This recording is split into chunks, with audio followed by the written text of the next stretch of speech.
Pumas consigue su victoria y con esto el pase a octavos de final de la Leagues Cup frente a un Vancouver Whitecaps que al final, la verdad, quedaron mucho a deber porque el primer tiempo fue una locura. Realmente su alineación bastante experimental, pero muy interesante. Ahora, ojo, por parte de Pumas, en algunos sitios se mencionaba que era un 4-3-3, yo vi más un 4-2-3-1 de arranque, después un 4-1-3-2, es una locura, pero al final de cuentas los experimentos terminaron funcionando con los Pumas, porque por ahí hubo jugadores, particularmente Rubalcaba empezaba de derecha, después lo pasaron a izquierda, Caicedo lo metieron como tercer central, pero Quispe estaba como contención, luego como interior, una locura, pero ahorita lo analizamos. Tácticamente al final de cuentas terminó funcionando.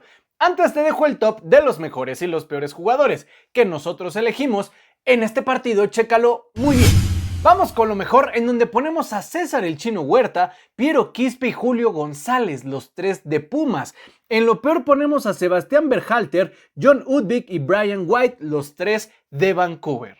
Pasamos a lo táctico, te explico. Pumas arrancó con el ya mencionado 4-2-3-1, mientras que Vancouver inició con un 3-1-4-2. Interesante, ¿por qué? Porque es un planteamiento muy ad hoc al tipo de jugadores que tiene, particularmente sus extremos e interiores, que son demasiado rápidos, en donde no descuidaban ningún sector de la cancha. Ojo, enfocándose en frenar el medio campo. ¿Por qué te digo que Pumas empezó generando cambios? Para empezar, de arranque, yo vi a Caicedo y a Piero Quispe ubicados como contenciones detrás de Pusetto, de igual manera con Chino Huerta, y qué decir del tema de Rubalcaba a perfil cambiado. Ojo, naturalmente es la posición de Chino, Rubalcaba bien. Por algunos segmentos del primer tiempo noté que los cambiaban, pero fue más ya en el segundo. ¿A qué voy con todo esto? Al tener este tipo de formación, Vancouver aprovechaba, y si te puedes dar cuenta, gracias a Julio González, este partido no fue de un marcador abultado a favor de los canadienses porque la formación era sensacional. ¿Cuál era la idea de salida? Es, con mis contenciones, abro campo, evito que se generen avenidas grandes entre central y lateral o carrilero, ya que, vaya, se ve que estudiaron bien a Chino y a Rubalcaba. Ojo, estudiaron bien la formación inicial. Las variantes que ofrecieron fue distinto. ¿Por qué? Porque con esto sí evitaban que llegaran, o sí, les regalaban banda, pero de inmediato no es que se pusieran en una línea defensiva. No, los de Vancouver tenían la instrucción de, ok, vamos a evitar que retrasen la jugada. ¿Por qué? Habrá mis contenciones y perfilo aquí a mis carrileros. Es decir, si Chino y Rubalcaba profundizaban, solamente iban a tener una o hasta dos opciones de pase. Por lo regular, al tener eso, tienes que retrasar el balón. Subían tus carrileros, pero aquí tenías hasta 3 escalas que tenían que pasar para que otro jugador de Pumas recibiera. De entrada ahí, bien por la estrategia de Vancouver.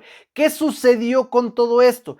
Que naturalmente habían cambios, ya que cuando estaban atacando los de Vancouver se notaban muy peligrosos por esta misma formación. ¿A qué voy? Incluso hubo una salida en el primer tiempo que gracias a un atajadón raso al poste de Julio González no terminó en gol. ¿Pero a qué voy? Pumas estaba en ofensiva, tenía bastantes elementos. ¿Cuál es la situación que generan? De que Vancouver se escalonaba de esta manera en transición, ataque, defensa. Es decir, recupera el balón un central triangula con un interior, el interior triangula con el contención. En este instante se mueve el falso 9 y el falso 9 hacia el delantero. Pura triangulación, pero si te das cuenta, por carriles centrales. ¿Debido a qué? A su buena planeación estratégica de 3 centrales y poblar el medio campo, y casi cae un verdadero golazo, y eso sí hubiera sido una locura. ¿Qué pasa de esto? Sí, cae el gol de Pumas debido a una presión alta, ya que eran 3 centrales, y quien recupera el balón, si te diste cuenta en el primer tiempo, cuando cambiaron a Chino y de igual manera a Rubalcaba, Chino fue el que presionó, pierde el balón y ojito, aquí ya estaba distinta la formación de Pumas, porque entendieron que habría que dejar a un contención fijo. ¿Qué sucede con esto? Dejamos a Caicedo fijo como contención y permitimos que se esté moviendo el equipo de una manera diferente. Ponemos a Rubalcaba como otro 9 acompañando a Ángel Rico, y ya tienes aquí a Chino, a Piero y de igual manera a Pusetto presionando salida. Es decir, presiona salida, Piero acompaña la jugada, se encierran naturalmente los jugadores, jalan marca y debido a un recorrido en diagonal de Piero termina finiquitando Chino de una manera sensacional. Ojo, debido al experimento de cambiar a Rubalcaba y a Chino de bandas a un perfil natural en donde se notaron cómodos. Ahí fue donde dije, ok, esto está interesante porque ya hay variantes. Se acaba el primer tiempo, Julio hace un partidazo en esos primeros 45 minutos, en los segundos también, claro, pero la verdad sus atajadas destacadas fueron una chulada en el primer tiempo. ¿Qué sucede por parte de Pumas en el segundo? Se quedan con el único contención aquí y priorizan mucho el 4-1-3-2, que me gusta mucho y creo es la alineación ideal en la que pueden explotar a Chino y a Rubalcaba o incluso coloca a Rubalcaba como segundo 9 partiendo, no fijo en el área, sino que los 9 cierren permitiendo la incorporación de los laterales o de los carrileros y entonces tienes a un Piero que, ojito, hoy creo que todos nos dimos cuenta de que Piero, cuando le dan libertad de movimiento y de ser creativo, te pone unos pases sensacionales, pero dale la libertad de jugar no como contención como estaba al principio, como interior, como enganche, como falso 9, como media punta, medio centro ofensivo, como le quieras llamar, pero ahí es su zona porque tiene libertad y si recibe el balón o desahoga con su contención o los movimientos que hagan sus extremos son vitales. ¿Qué sucede con esto? Que entonces Vancouver cambia un poco su estrategia. Empezó a jugar con una especie de 3-4-3 en donde ya no estaban priorizando tanto el control en medio campo, sino que ya les surgía, pero les surgía cuando menos empatar. Justo en este tipo de jugadas es donde se desacomoda la defensa y entonces al tener más elementos acá, ¿qué hace Gustavo Lema? Perfecto, cada vez de que tú me ataques, voy a clavar a Caicedo con una especie de 5-4-1. Y es aquí cuando ya empiezan a aprovecharse los de Vancouver para avanzar un poquito más. Para esto ya entró Trigos, entró Memote Martínez, posteriormente estaba también Memote y Funes Mori, sale el Chino Huerta, pero seguías teniendo el vértigo de Robert Dergas, es decir, ya no estabas generando tanto, para esto ya tenías el 2-0, pero eso sí, te veías en extremo sólido, atajadas de Julio.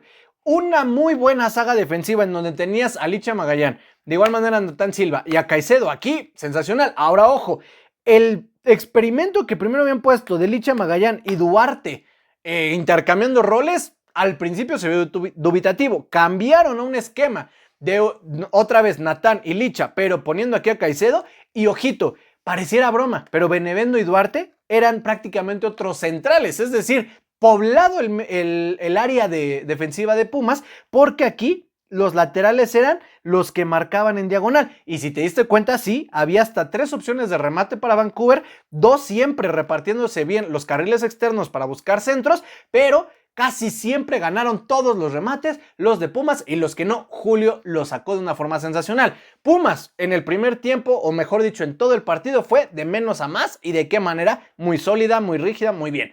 Y Vancouver fue de más a menos porque perdió vértigo, no se supo adaptar a los experimentos de Lema y la verdad, mis respetos, nada que decir en contra de lo que pensé al inicio del partido. Dije, a ver, Rubalcaba otra vez a perfil cambiado, pones a Piero de contención, etcétera. O sea, yo ya estaba generándome ciertas ideas cuando veo los planteamientos y de verdad, mis respetos con esta experimentación que le salió muy bien en este partido. Hay que ver cómo se van dando los siguientes. Es lo que nosotros notamos. Si tuviste algo más que nos haya mencionado en este análisis, por favor escríbelo en los comentarios, así como si quieres agregar algo, todas tus opiniones, tus análisis y conclusiones, déjalas en los comentarios.